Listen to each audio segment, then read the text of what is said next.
All right, what's going on, everybody? Welcome back to another episode of the California Underground. I'm here with Natalie again, special co-host. Always enjoy having her on. So thanks for coming back, Natalie. I know you've been a little bit busy with stuff, so glad you can make it. Thank you for having me. I'm glad to be here. Yeah, so I guess we'll just jump right into it because I feel like we have like a lot of stuff to cover today. Yeah. I know that you sent me a lot of stuff to cover, so I guess we'll just jump right into it. Yeah. First off, disclosure. We're going to start off by putting everything into context and say to put everything into context, these are the numbers right now from the California COVID dashboard. We are here. So this is right now, this is the death rate and the 7-day average. If I'm moving it all the way over as far as it goes to July 27th, the 7-day average death rate per 100,000 for the whole state is 0.01. Sound pretty scary so far? With all compassion for everyone, no, it does not. It sounds surprisingly low to me. So, and over here we have, this is the scary part that they all want you to get very scared of, is the confirmed case rates. Now it did spike up a little bit. So we're right here at 7-day on July 22nd, the 7-day rolling average was 14.5. So. Yep. And this is actually what I was talking about right before we went live. And if you look at Los Angeles County, which obviously has been in a universal mask mandate for a couple weeks before it was recommended for the rest of the state, I think in Los Angeles, the cases are 17 per 100,000, the average, and then 0.04 deaths per 100,000. So it's not much worse than the state overall. And we've been in a universal mask mandate for a couple weeks now. So.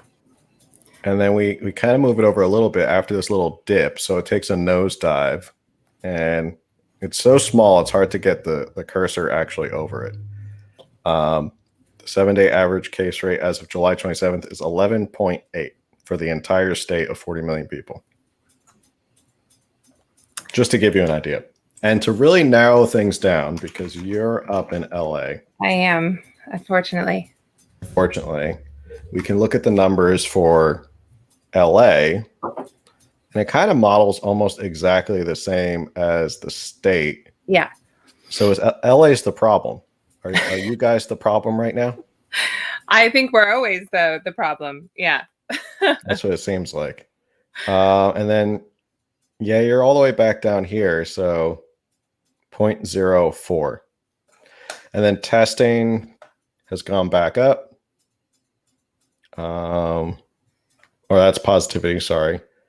Test positivity has gone back up a little bit. Total test perform has gone down a little bit. ICU beds available. So you're all the way up here. And this is the big dip for hospitalized. So we went from here was the peak, January 13th, 2021. And now here's where we are right now. Mm-hmm.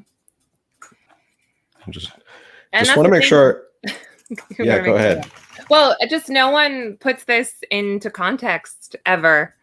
And they give you like a quarter of the story and instead of telling you the whole thing and giving you the numbers. And we're so focused on cases as opposed to deaths, which is strange to me. We don't behave that way with the flu. We don't freak out anytime someone gets the flu. We don't even freak out when they die, but that's what we are concerned about every year is the deaths. So it seems a little like propaganda to me and like purposely exacerbating the panic. A little bit. And we're definitely going to talk about that more. But I just want to make sure for the big tech overlords, they know that we're putting this in context. And I can't reiterate this enough. We are looking at the California COVID dashboard. It's their data. So if anyone says you're spreading misinformation, this is directly from their website.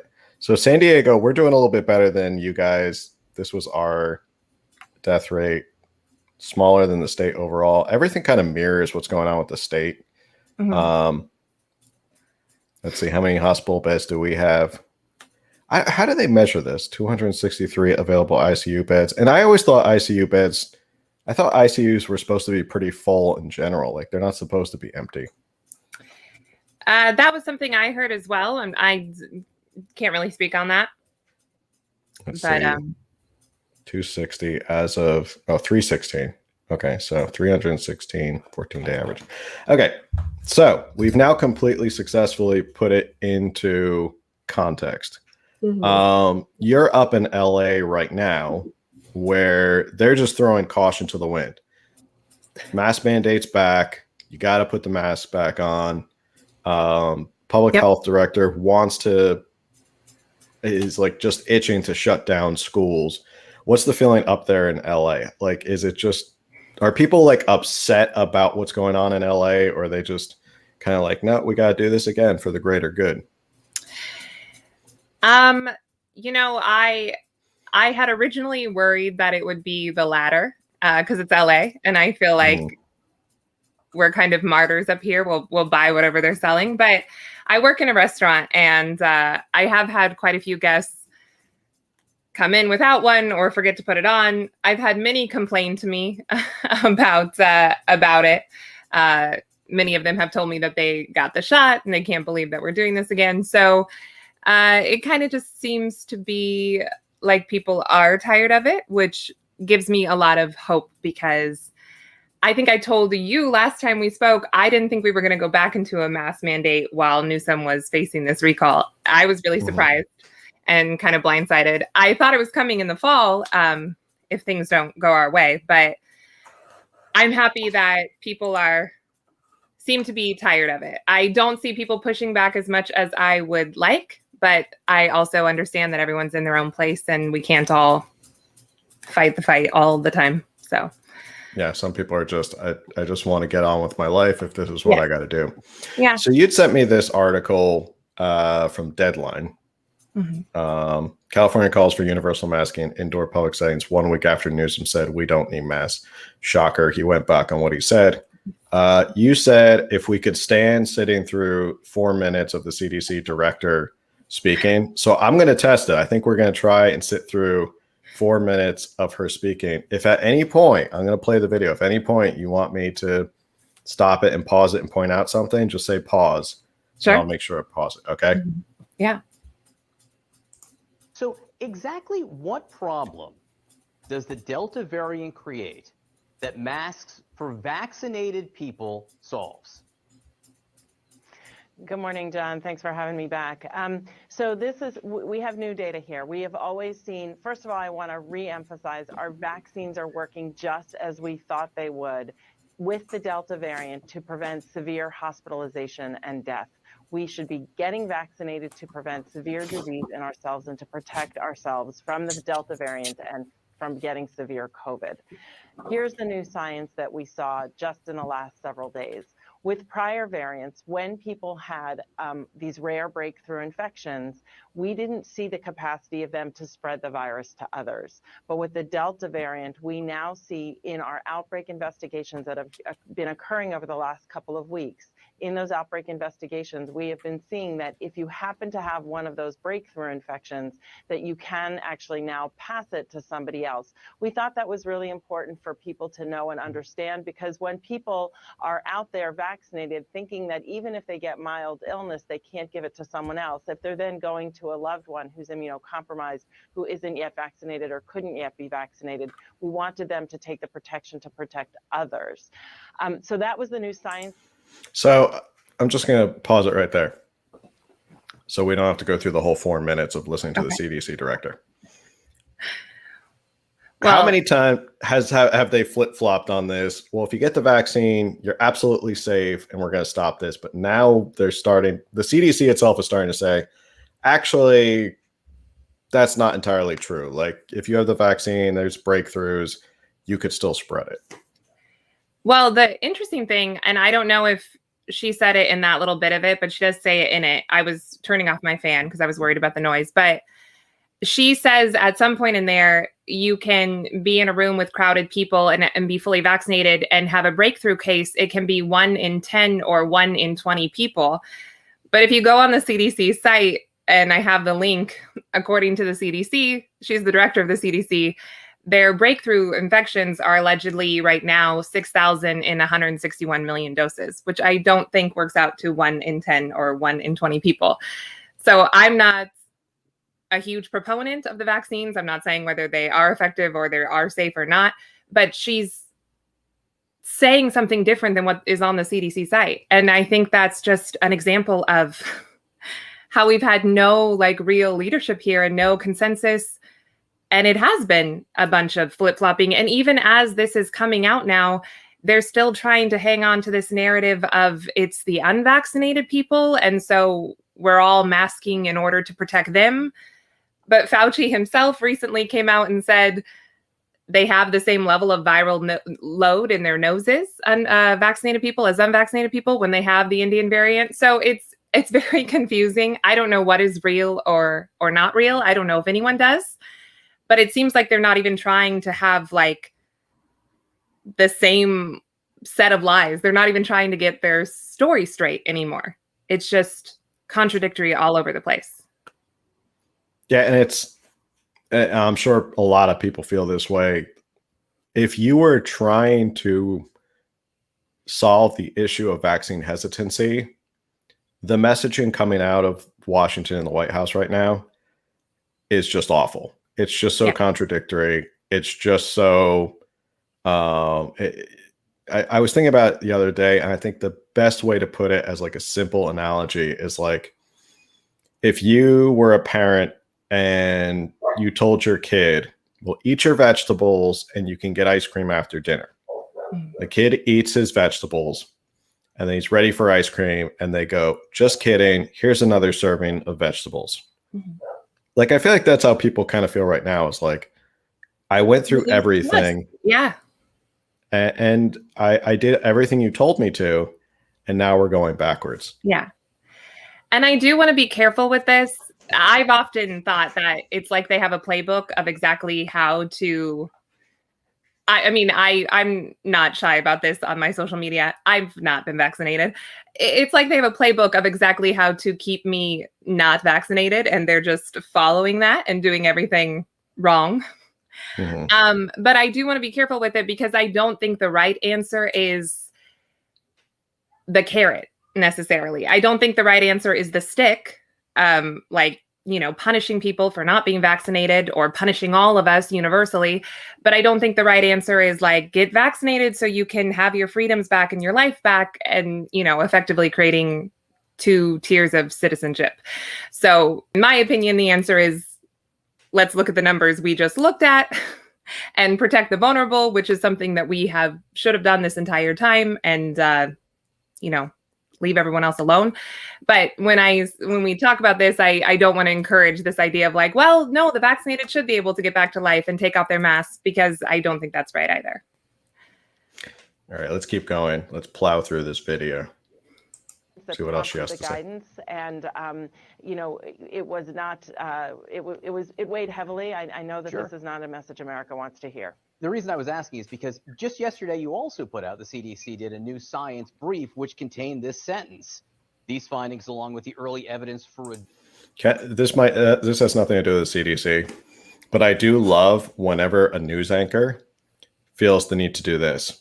Okay, hold on one second. I'm going to put on my glasses because I have something very important to say about this. And I'm serious because I'm putting on my thinking glasses.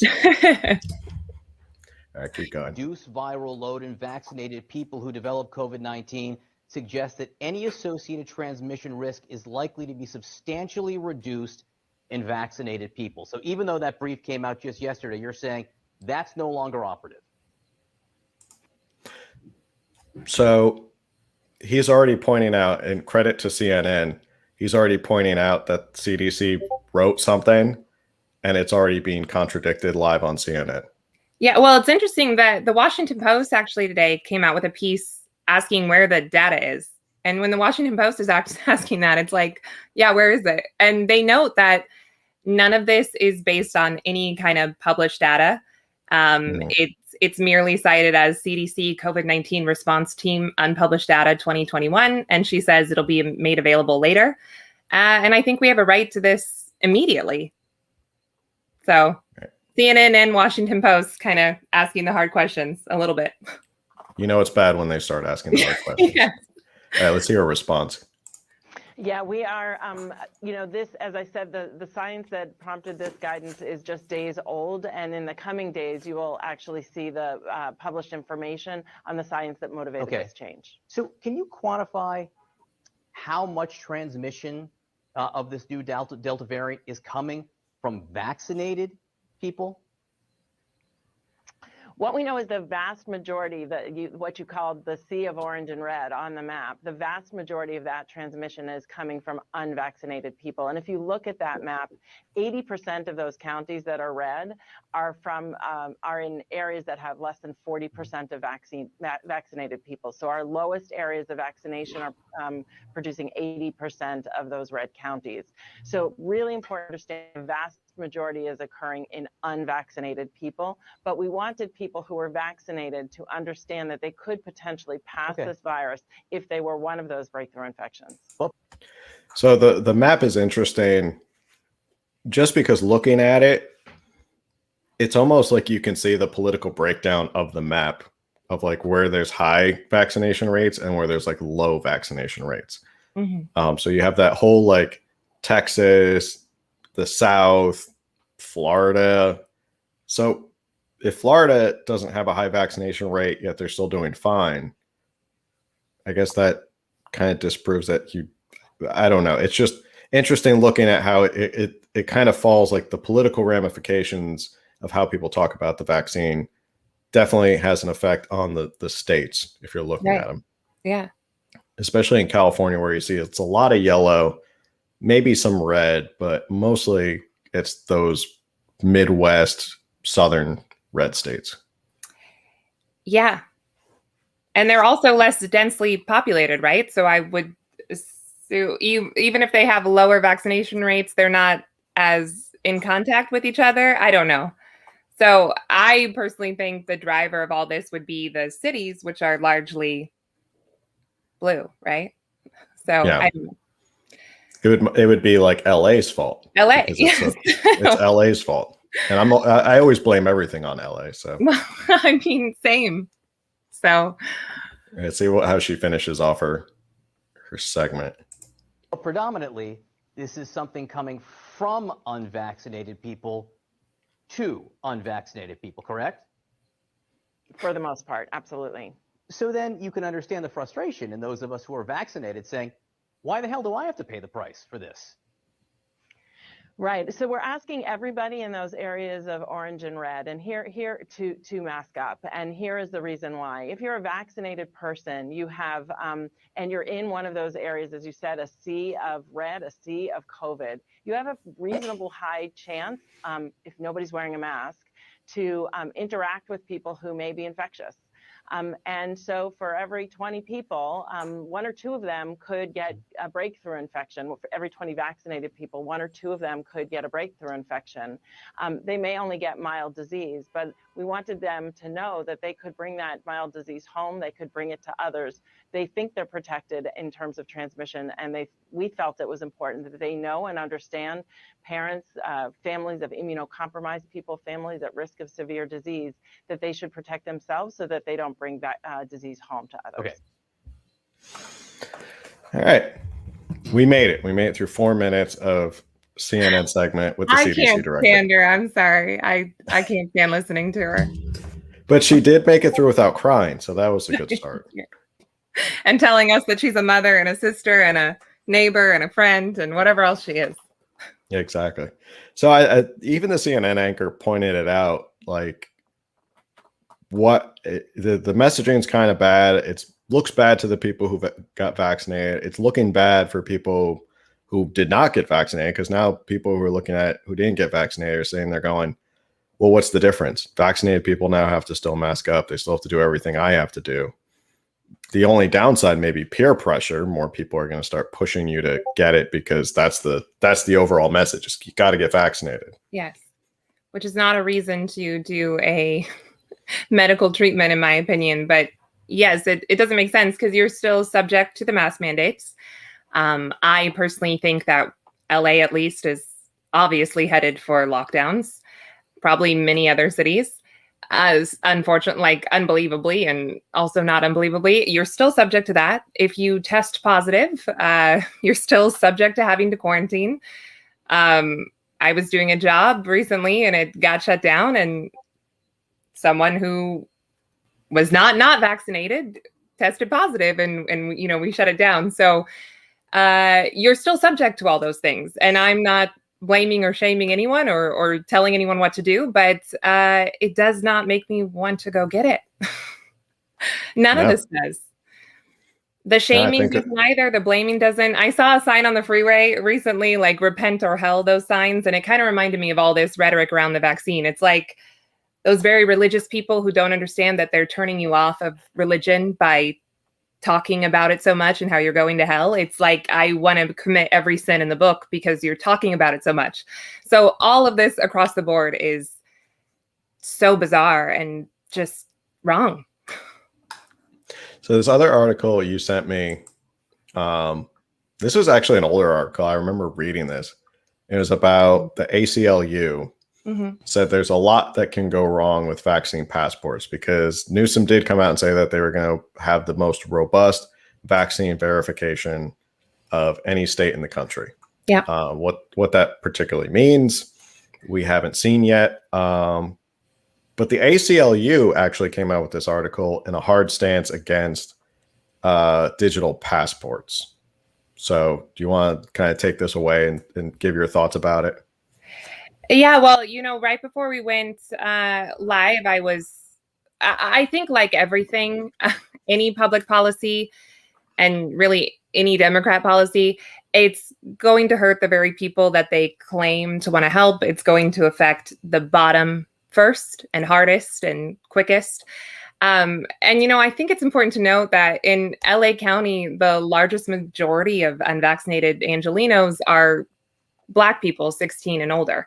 So I think we have this idea, not that it's by any means okay to discriminate against white Trump supporters or whoever you think it is that's not getting vaccinated. But I think we have this idea that that's what we're doing, and we're just going to not let them into our clubs. And because I'm seeing this all over LA, some people aren't even allowing for proof of a negative test within 72 hours, which is problematic in and of itself to ask for. But to not even allow for that, it's very non-inclusive. You're creating spaces that are going to be largely white and Asian spaces in LA. In Los Angeles, it's like out of all eligible Asian Angelenos, it's 80% who've been vaccinated, close to 70% of whites, and then it goes down from there. So I think what the ACLU, which I don't often agree with them, what they are getting at, I don't know if they've changed their stance. At one time, the WHO was against digital passports as well, or at least cautioned against them, is that it is going to have unintended consequences. I think they mention in this article, it's been a minute since I did the video on it, about illegal immigrants. You know, if we move towards a digital passport system and a QR code, is that going to discourage illegal immigrants from getting the shots and partaking in that? And also, you know, we have a homelessness crisis. I think it's going to further ostracize those people from society. I don't think they should be camping on the streets and doing everything they're doing on the streets. But if we move towards this system of you can't even come into the door if you don't have this smartphone digital passport system, what are all the unintended consequences of that? I think in this article, they say something like a good percentage of people over the age of 65 don't even have a smartphone. So I just don't think we're really thinking about this. And obviously we need a digital vaccine verification system because a paper one can be easily faked. So how is this going to look, and how is it not going to affect the minorities, the poor, the already ostracized from society first and hardest? Yeah, it's sometimes the ACLU, I have to give them credit. They do get some things right. Yeah. You know, they stick to their guns, and sometimes they get things right. And you know, every once in a while you see their stance on something, you go, wow, I didn't think that they would actually take that stance on it. But you're right. And it says here, 40% of people over the age of 65 don't have smartphones. It says many people don't have smartphones, including disproportionate numbers from some of the most vulnerable communities, such as people who are low income, have disabilities, or are homeless. And I feel like that's kind of like what happened with the mask mandate. Was there a lot of unintended consequences in the sense of they didn't think of all the people who might be affected by the mask mandate. I heard stories of people who they couldn't wear masks, they couldn't because of the health issues, even though there were health exemptions for the mask mandate. No one ever knew how to do any of it. So this might be one of those issues where they think it's a great idea, and Newsom may think like, oh, everybody can download a smartphone app. Everyone can get on Android or iPhone or whatever and download this app. But there may not be a lot of people who can do that. So what are their options? Do they not go to the grocery store?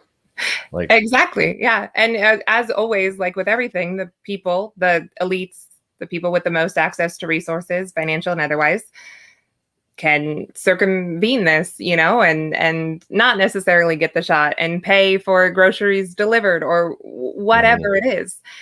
They're just not thinking about this. And our president recently said that Latinx people don't want to get vaccinated because they're illegal, which is problematic and on many, many, many levels. But even he, in his mildly racist ways, can recognize that we have an issue here. So the answer is not just to force people to comply or ostracize them from society, because it's not just going to be white Trump supporters.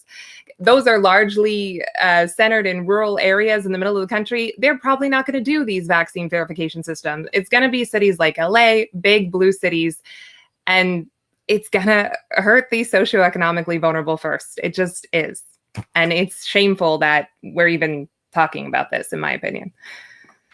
Who knows? Maybe the next bonus that Newsom will put forward to kind of buy his way through the recall is he'll buy everybody a smartphone.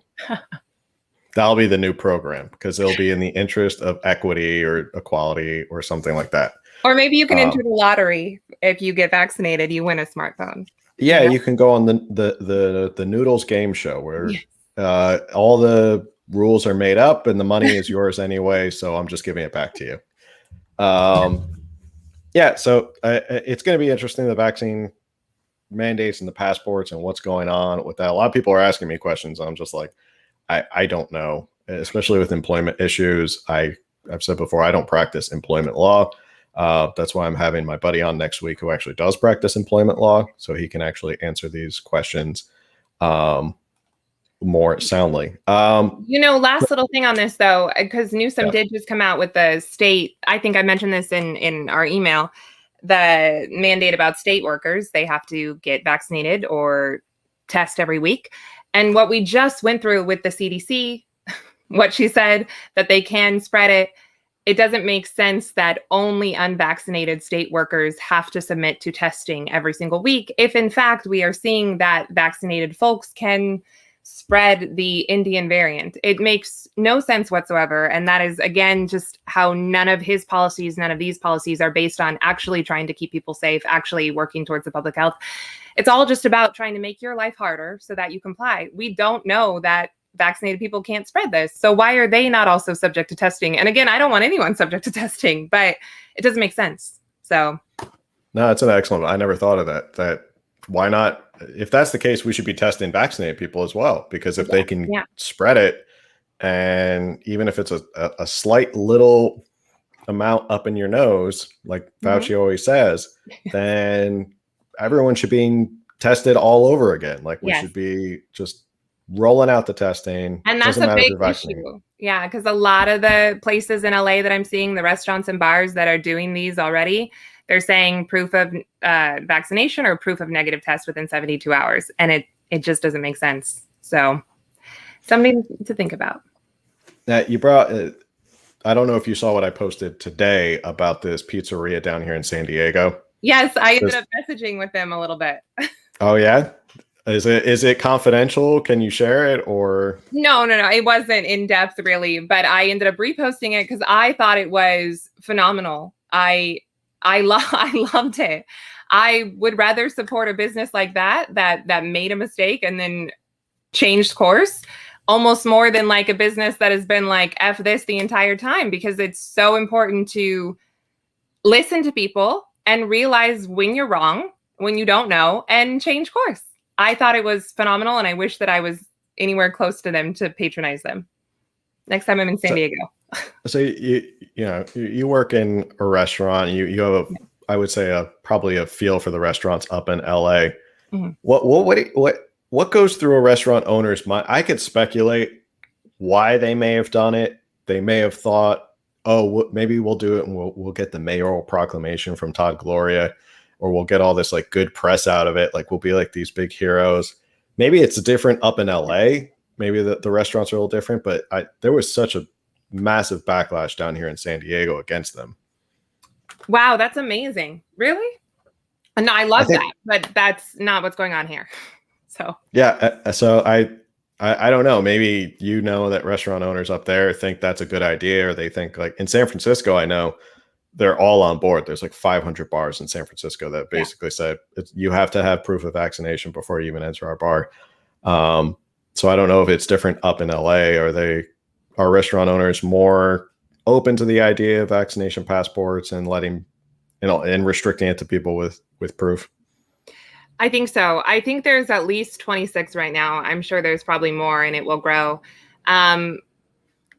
This is probably confidential, but I work at a place that I don't think I'll be at for very long because of these reasons. I think last time we were on, I spoke about how I lost a job offer because they wanted me to take this in a restaurant.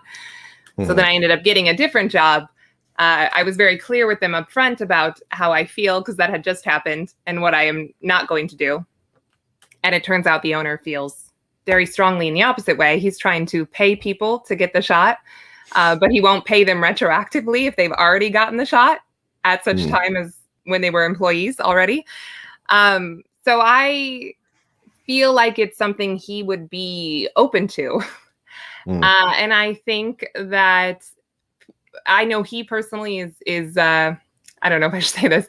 I think people are very afraid of closing down again, and they just want to do whatever it takes. So they think it's like this sense of security, even though it's a false sense of security. And so they're open to it. I think it makes them feel like, okay, well, we won't have to close down. And then it lets their customers, I feel like it's virtue signaling mostly. But everyone just feels like safe and morally superior. And people in LA like that. They really, really, really do. So I don't know. And I can tell you, I used to work at a restaurant before all this for 5 years. I helped them open their doors. They didn't survive this, at least not in their original state. I don't know if they're going to reopen as something different, but it was busy all the time. It was packed. And I work at this other restaurant now. It could just be different, whatever. It's not very busy. And I think every time we have this new, Omega, whatever, Greek alphabet letter scare, even if we're not shutting down, it affects business. People don't want to come in as much. If you don't have a patio, especially, everyone wants to sit outside to eat. They don't want to sit inside. So I think people are just desperate to stay open, and I don't totally blame them, but I also think that this is something we'll regret for the rest of our lives if we go down this road, to put it mildly. So I think it's a good point to pivot onto the other part of what we were going to talk about. Mostly the political side of it. We're going to get to the recall video, but I was thinking all this stuff that LA is doing, and I just posted this evening about LA and testing with school children. You don't mess with parents and their kids.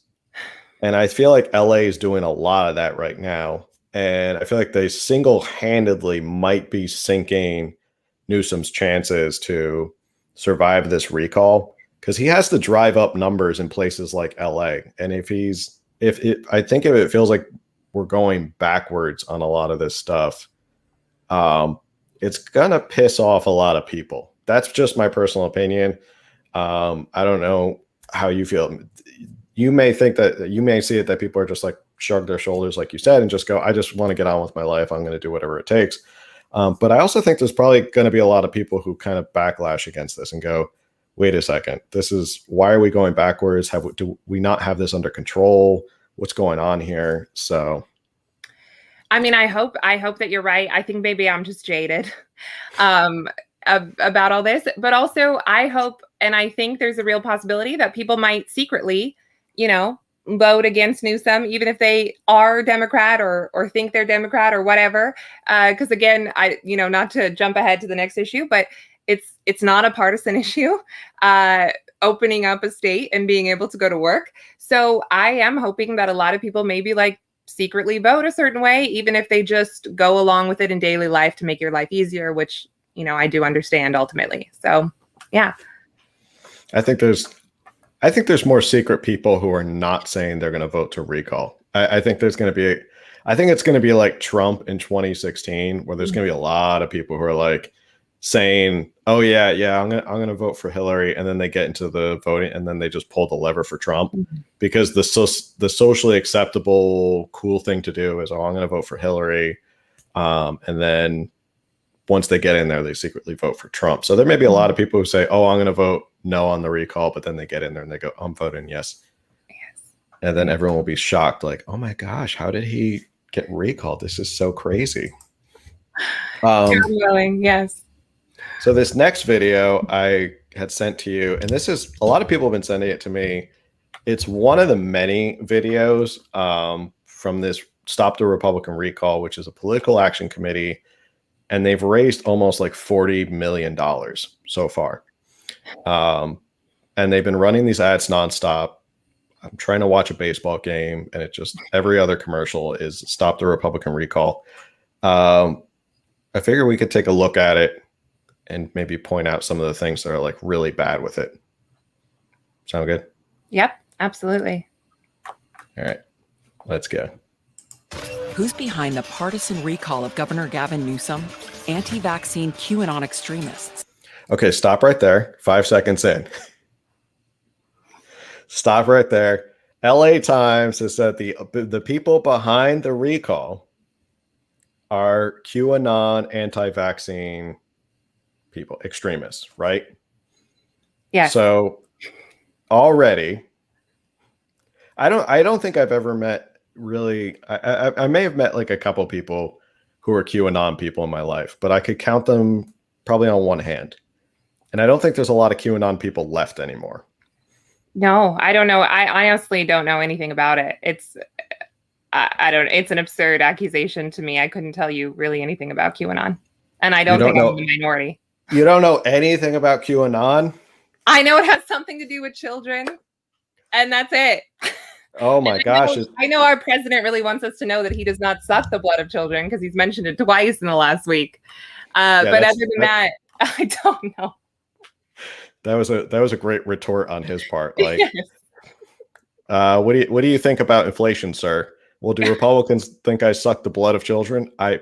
No, that's like a fringe conspiracy theory. So no. So answer the question. Yeah. Yeah. Why are you deflecting, sir? Yeah. The best way to describe QAnon, I think, in my humble opinion, and if I offend anyone out there who's listening who is a QAnon person, it was good like Trump fan fiction.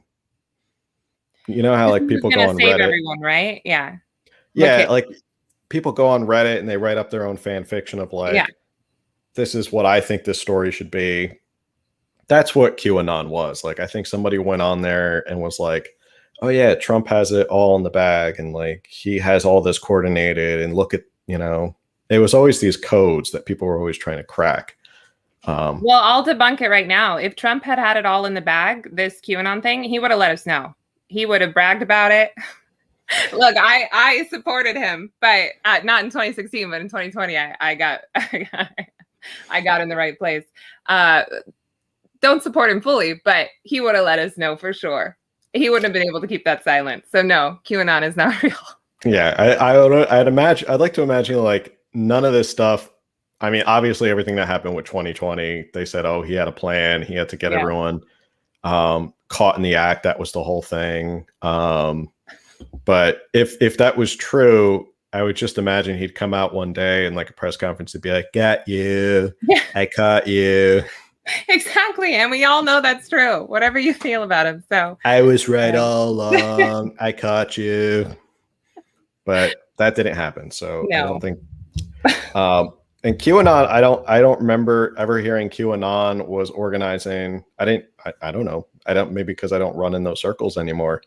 I got tired of the fan fiction. I didn't hear about a California recall against Gavin Newsom. But anyway, off to a great start. It's 5 seconds in. We still have 25 seconds to go.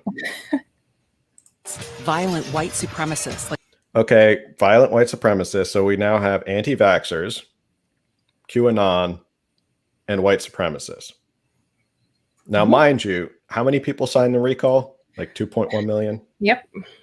1.7 were They're actually verified. Mm-hmm. So all the people, 1.7 QAnon extremists, anti-vaxxers, and white supremacists signed in California. Which means that Biden is right. And in fact, white supremacy is the greatest threat to our nation currently. If there's 2 there are million, more of them than you thought. if there are 2 million white supremacists in the state of California, I would be utterly shocked. If there's more than like 2,000 avowed like white supremacists in California, I would be shocked. Yeah. Okay. Yeah. So already for the audio listeners, you can't see it, but the images in the background are of January 6th. And I called this months ago. I said, what they're going to do if the recall passes or if it qualifies is they're just going to run ad after ad linking all the people who support the recall to January 6th. Yep. And here it is. Yeah. It's a cheap shot and completely baseless. I mean, they're going to link everything to January 6th as long as they can. But all right, let's keep going. Like the Proud Boys who attacked our nation's capital on January 6th, and the same right-wing Republican politicians. Okay, so they showed Mike Huckabee, who is not a politician anymore. He's actually out of politics. Also, Newt Gingrich is also not in politics anymore. And Trump's also not in politics anymore. So only person is Devin Nunes, who's the only person from California, mind you. Oh, interesting. Trump's attempt to overturn the election. Of course, paid for by the Republican National Committee. Instead of helping fight the pandemic, national Republicans are coming to fight Californians. Add your name to help stop the Republican recall. It's a power grab. Started it over. I was going to say, I think the one you sent me was even worse. It was narrated by a man, and it tied the recall effort to how Republicans are always claiming election fraud or something. And it's like, this is a legal recall. How is this related? Isn't this part of our process? Is it? Oh, I think it's this one. Election rejection. Let's do this one. I think so. Yeah. Let's do this one. I mean, they're only 30 seconds long, so we can hop through. I also want to touch on the Elizabeth Warren one, because why a elitist millionaire from Massachusetts is talking about our politics. Mm-hmm. All right, so the same Trump Republicans here we go. refused to accept the presidential election are back, passing voters. The same Trump Republicans who would not accept the results of the 2020 election, they're back. Mm-hmm. And now they're coming for Gavin Newsom. And somehow they threw Georgia in here as well. Georgia's Jim Crow. Laws across the country. Now they've set their sights on California, wasting hundreds of millions of our tax dollars, abusing the. Okay, so this fact, when I saw this, I almost spit water out. Because first off, 215 million is not actually the number. It's like $276 million it's going to cost for the recall. And it only got up to 276 million because the Democrats passed a law to make it go faster than they originally planned. We spoke about that last time. Yeah. So they actually made it more expensive by adding on another $60 million. Oh, that's interesting. Because I knew it was costly, but I didn't know that part of it was due to that. So that's interesting. Yeah, because it was, if they were going to have it faster, then they would have to compensate the counties for the recall election because they wouldn't have the time to get their budgets in order. But yeah, so if they want to talk about wasting money, they actually helped to waste even more money to help Gavin Newsom. Well, yeah, and costly, but also how many millions of dollars were lost in like how many businesses were lost? I mean, I don't want to spend any taxpayer money really ever, but it's like this is important. We need to know that we have someone in charge who's not just gonna put us in lockdown again with a bad cold and flu season, allegedly. So this is significant. So and I'm sure you could find like 100 things that California Democrats have wasted $200 million on. Yeah, exactly. I mean, you all could find politicians. Yeah. Yeah, it's not that hard. So for them to say, "Oh, now we're fiscal conservatives. Now we care about Right. wasting taxpayer money." Mhm. Okay. All right. The process to recall Governor Newsom. Different tactics, same assault on democracy. Again, there's January 6th, then this busting is- down the windows. A legal recall that 2 million, at least 1.7 million Californians signed. People like me, who at the start of all this were hardcore liberals. And I don't even know, it's not like I changed Republican or got red pilled on the internet. I don't know what I am anymore. I wouldn't identify as a leftist, but it's just regular people who just want to go to work and can't stay home for forever. It's crazy. This has nothing to do with January 6th, which I don't agree with what happened. I think we're blowing it out of proportion, obviously, but especially compared to the Summer of Love last year. But nothing to do with it. You didn't get Q-pilled or red pilled by QAnon? No. This all started because I was locked down. And then I saw that it was okay to riot about BLM, but not okay to go to work. And that's how this all started for me. This is exactly how. So it's just normal people like me who are very nuanced. I like to think I'm pretty nuanced. So nothing to do with January 6th. They're going to tell you it has something to do with it. Right-wing Republicans won't stop their election So, okay. And this, again, here's how many California Republicans voted to reject election results. San Francisco Chronicle. They keep trying to make it sound like California Republicans are somehow rejecting the election results of Gavin Newsom in 2018. Yeah. However, this is a constitutional right of Californians to do so. Right. How long it will remain a right if the recall starts to get out of hand and Democrats start getting recalled left and right, I don't know. But it's still a legitimate election process. Like this isn't like we're storming Sacramento and being like, we want to get rid of Newsom and get him out of here. Yeah. rejections. So in California, we've got to stop them. Stop the Republican recall of Governor Newsom. It's a power grab. Got it. Yep. It's a power grab. Okay, let's look at Elizabeth Warren and see what she has Who's to behind say. the partisan Autoplay. I saw a snippet of this. Start that over again. I saw a snippet of this, so I haven't really seen the full thing of this. We're watching it for the. Have you seen this? No, I just heard today, right before we went live, that she came out in support of him, unsurprisingly. Okay. So we'll be watching this for the first time. We'll both be reacting.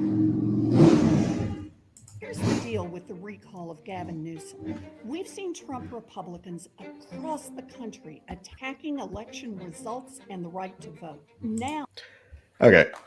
How much of this are they going to keep pushing voter bills in other states that have nothing to do with California and try and link it to the recall election, which again is a legitimate election process? Yeah, well, I belong to his email list, Newsom's, and months ago I got an email from Stacey Abrams, about all this. She has nothing to do with California, and they're just tying it all together. January 6th, Georgia, Jim Crow, all of it is somehow tied together. I don't know. So recalling, legitimately enacting an electoral process, recalling a rich, white, straight male is akin to Jim Crow. Yeah.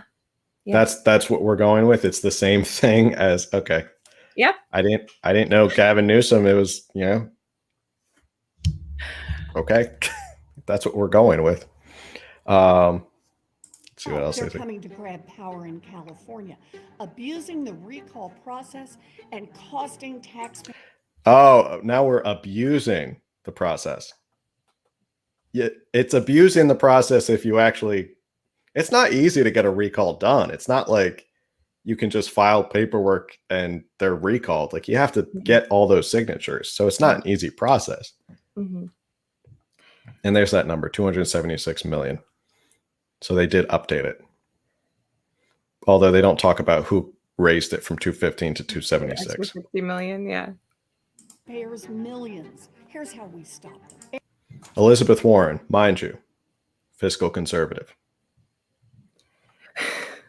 There's one thing I know about Elizabeth Warren.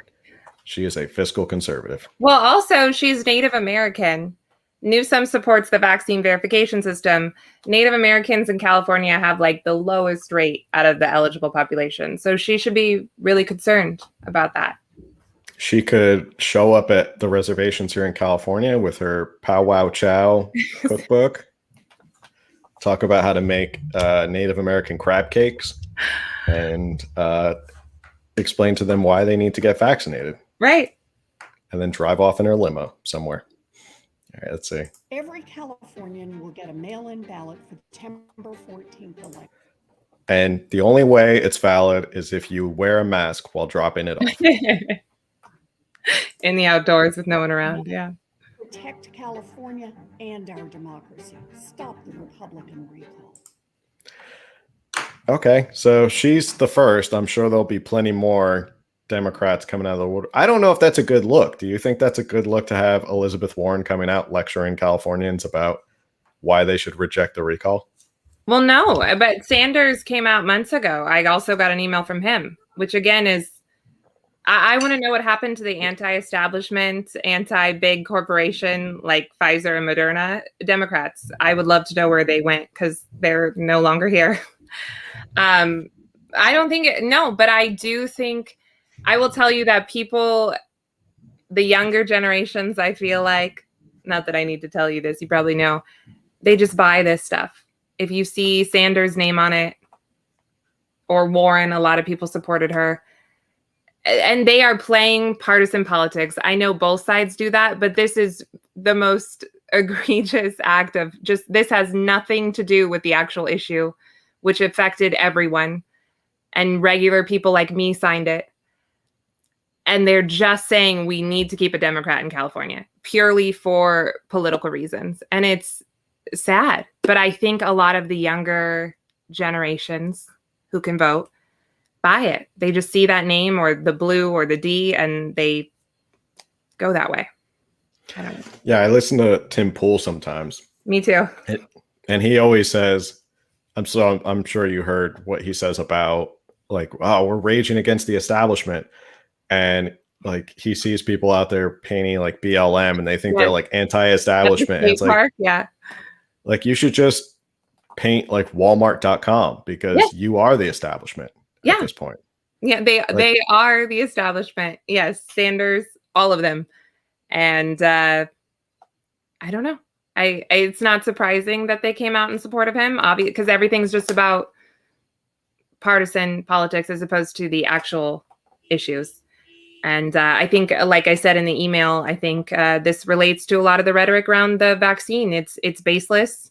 It's painting people, the other, as these white Trump supporter Republicans, and it's not the reality. So we're not actually dealing with any of the real issues. I mean, people were offended by seeing Newsom in, I guess the French Laundry is like one of the like the most expensive restaurants in the world. I thought it was just in California. I mean, that's offensive. That's not just a mistake. And he just pulled his kid out of camp, because they weren't wearing masks. Not every parent can do that. Like he is the epitome of, I guess a lot of politicians are, but he's the epitome of like the 1%. This has nothing to do with a bunch of Trump supporters. No. And he's, I mean, you could go down the list of why he is such a elitist hypocrite, starting with once he got elected, he paid $4 million in cash for his current home in the richest part of Sacramento because he didn't want to live at the governor's mansion. Oh, wow. See, that was So- before my time getting into politics. I didn't know that. That's So, crazy. Why did he yeah, not want to live there? So people, it was something Privacy? about family and kids and Oh, okay. something like that. And not only that, for someone who's such a greenie, he went from the governor's mansion, which is right across the street from where his office would be at the Capitol, to now it's a 45-minute drive, which I'm assuming it's not just him driving. It's probably also like security detail driving. So at minimum, you have 2 cars, probably 2 like Suburbans right. that are driving 45 minutes back and forth every day, burning gas. And you're a environmentalist and you went out of your way to be farther away from your job. Yep. Yeah. And I love how they say, instead of spending money on COVID, like, what money did we not spend on COVID? You know, we spent a ton of money. I think Tim Pool just said today that the majority of Americans ended the pandemic with more savings than they went into it. Like, that's how much money the American government spent during all this, just in paying people to stay home. Yeah, it's again, just painting this. If you're not part of our solution, then you're just part of the problem. You're anti-science, anti-everything. Yeah. You can't have valid reasons for why you wanted to sign this recall. You're obviously a nut job. You're obviously like your crazy Uncle Larry who keeps sending you forwarded messages of like the deep state and like the evil cabal and stuff like that. Exactly. And I think this kind of rhetoric is so, so dangerous. And I'm not saying that the right isn't guilty of it as well. Obviously, we all know politics is dirty. But I think it's incredibly, incredibly dangerous. And we should all be really vigilant about who is causing further division to where we can't even speak in this country. And I don't know, no one likes these kind of comparisons, but with tragic things that have happened in history, I feel like very often there was a national rhetoric that laid the groundwork for that, for otherwise good people allowing things to happen, watching things happen to their neighbors, et cetera, et cetera. And I feel like we are tiptoeing towards that kind of rhetoric where it's just, you're not even allowed to vote a certain way, think a certain way, live next to me, work next to me, any of it. If you do this one thing or vote this one way, you're this, and that's all I need to know about you. And these commercials, which again, I know are not exclusive to Democrats, are just a perfect example of that. And I am just a perfect example of this because I was never politically involved. I never would have identified as a Republican. I didn't know anything that was going on. I was really worried about the pandemic for like a month. And then I looked around and I was like, this is actually not good for me for many, many reasons, or good for my family. I have immediate family members who got $151 in unemployment a week, and that's it. And they didn't have any other income because of certain like falling through the cracks and that kind of thing. So this is just affecting regular Americans who are not like wearing, white hoods on the weekends. And I don't know why we can't see that. And I don't know what Californian wants to be in a mask right now in the middle of summer, wants to go for another lockdown. I don't understand why you are okay with that. And we're going to continue blaming the unvaccinated instead of blaming our elected and unelected, like Fauci and the CDC director, officials. We should be pointing fingers up there, not to each other. Yeah. I always thought what's been going on with all this in 2020, there was like this undercurrent of a political divide. And I think it just exasperated it to the point where there is a clear divide between people who are, for a lack of a better term, they are complete statists in the sense of they want the state to get ever bigger. They want it to run their life. They think the state is completely infallible. Everything they do is fantastic. If we just vote for a little more government, we'll be able to create the utopia that we all wanted. Like, we'll fix everything. If we just pass it off to the government, they'll figure it out. Yeah, like if we just try socialism one more time, it'll work, Yeah, and I think I talked about this morning on the live was, if that were true, then California should be an absolute utopia because it's run completely by Democrats. there is nothing stopping any of these Democrats from enacting any policy to make their utopia, but it's not a utopia. So what's going on here? There's a big disconnect. And there's a lot of people who I think are just fine with the government and the state being that involved in their life, telling their kids what to do, what to think.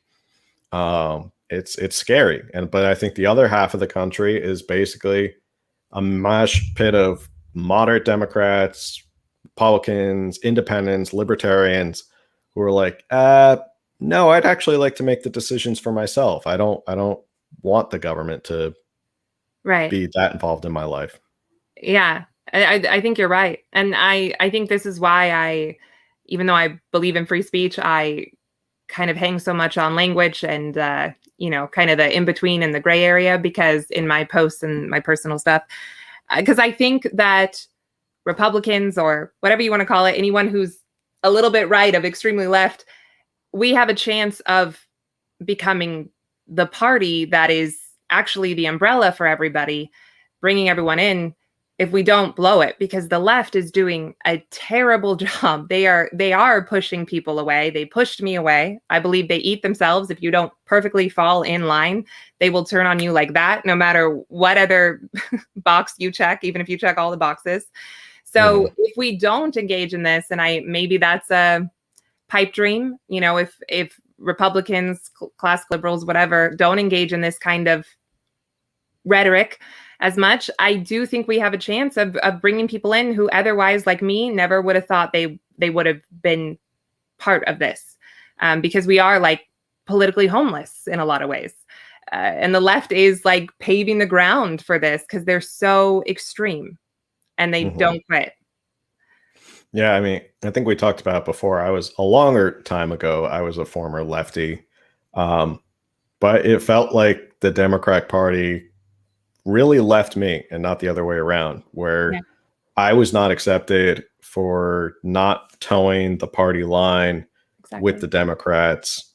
And that's why they left me, because they were basically either you're dogmatic and you believe our party line 100%, or you're not a real Democrat.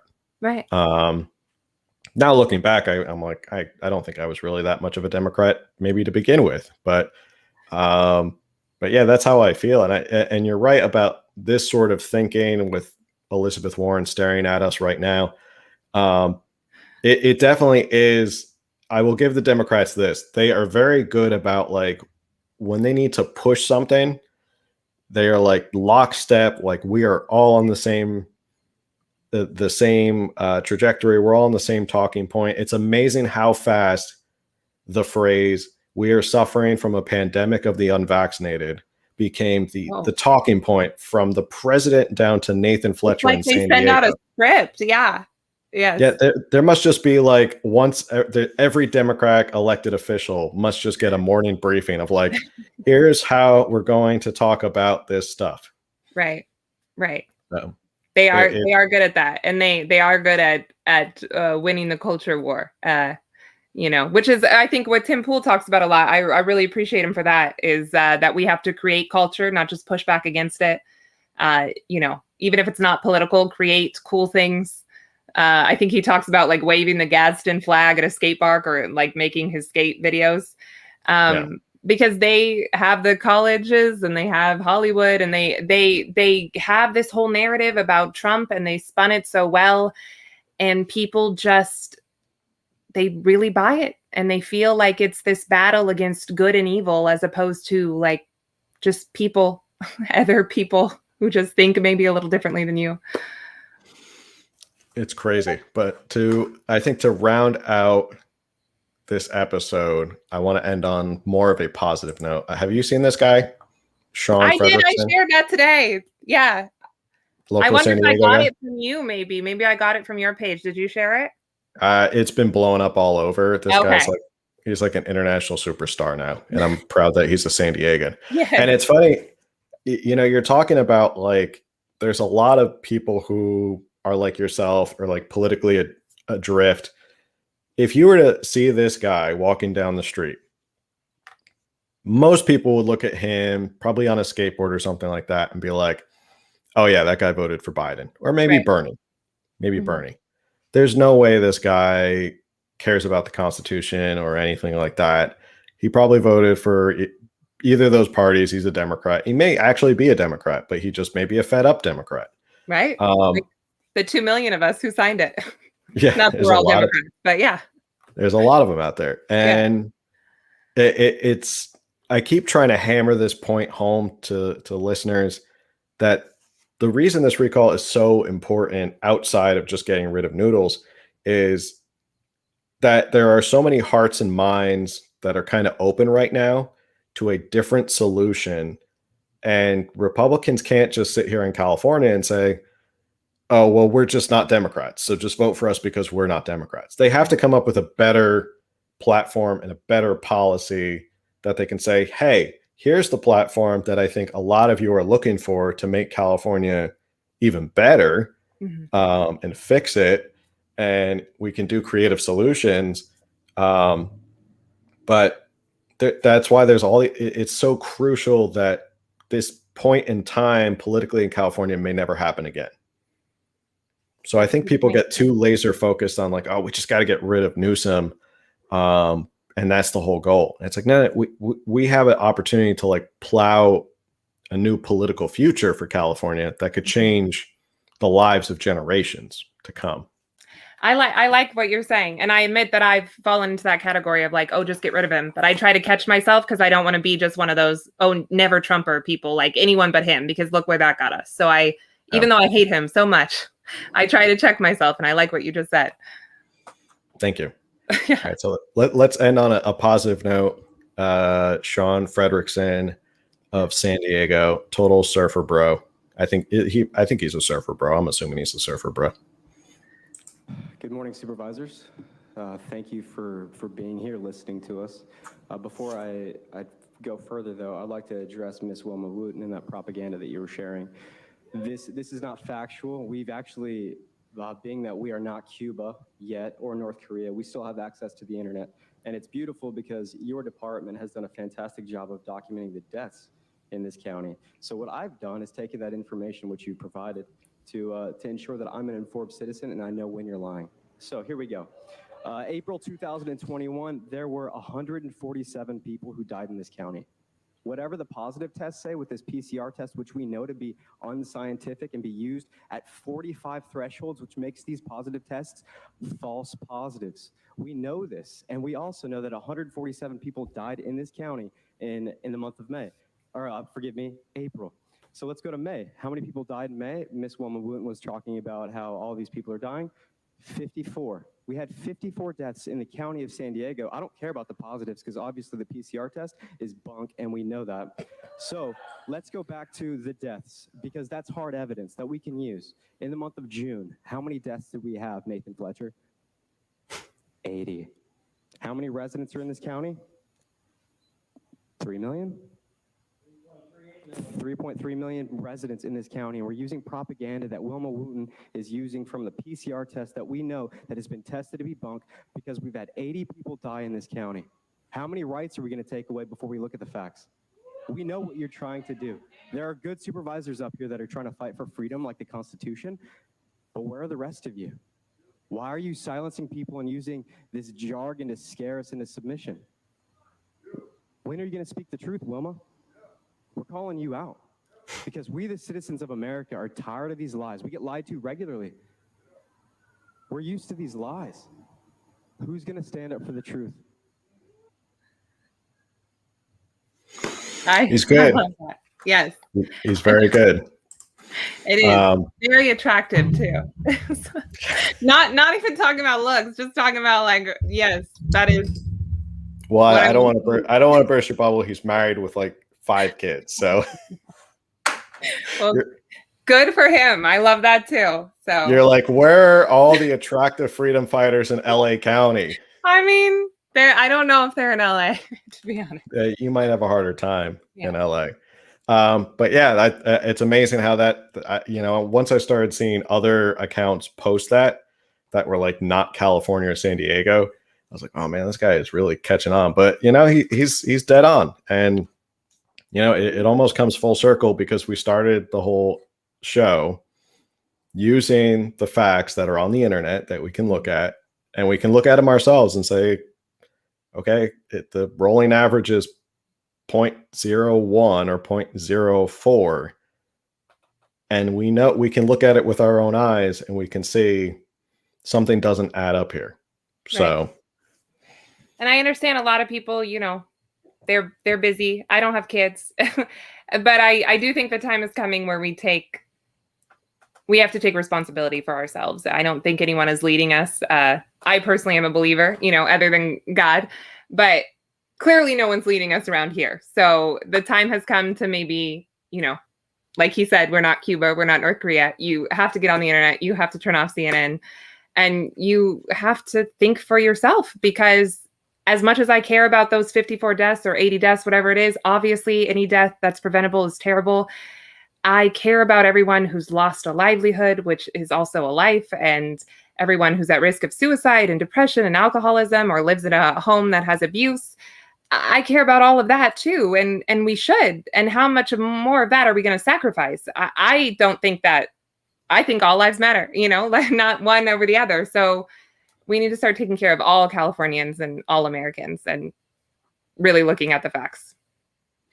yeah, I think he had a follow-up post.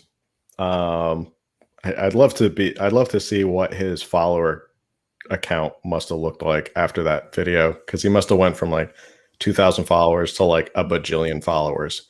Good for him. He was great. He'll be on Tucker soon enough or something like that. He'll be all over the place. But in his post, he says something about like, you know, I'm really appreciative of everyone reaching out to me and showing the support. But then he said, but I'm just one person. So how many more people are going to come with me to the next supervisor meeting and stand up and say this? Like, I'm one person, and I hope I've inspired you to continue to stand up and ask these questions. So I thought that was a good post. He seems like a very cool dude. Yeah, that's very inspirational. Maybe one day I can get him on the podcast if he's not too busy bouncing around on Fox News or whatever he'll be on. So yeah, even I have never done that, you know? So, I mean, this ends when we say it ends. I think this newest mask mandate or guidance or whatever the hell's going on right now just shows us, hopefully all, that this will never end unless we end it. It's just never going to end. So we've got to take matters into our own hands. I think that's a perfect point to end on. We covered a lot of ground today. As always, great having you on. I love having our conversations. Come back soon. Yeah, absolutely. Thank you so much for having me. Cool. All right. And everybody else, as always, every Wednesday morning, Coffee and California Politics, and the podcast goes live on YouTube at 8 p.m. And then you can listen to it on audio the next morning. And I will see you on the next one.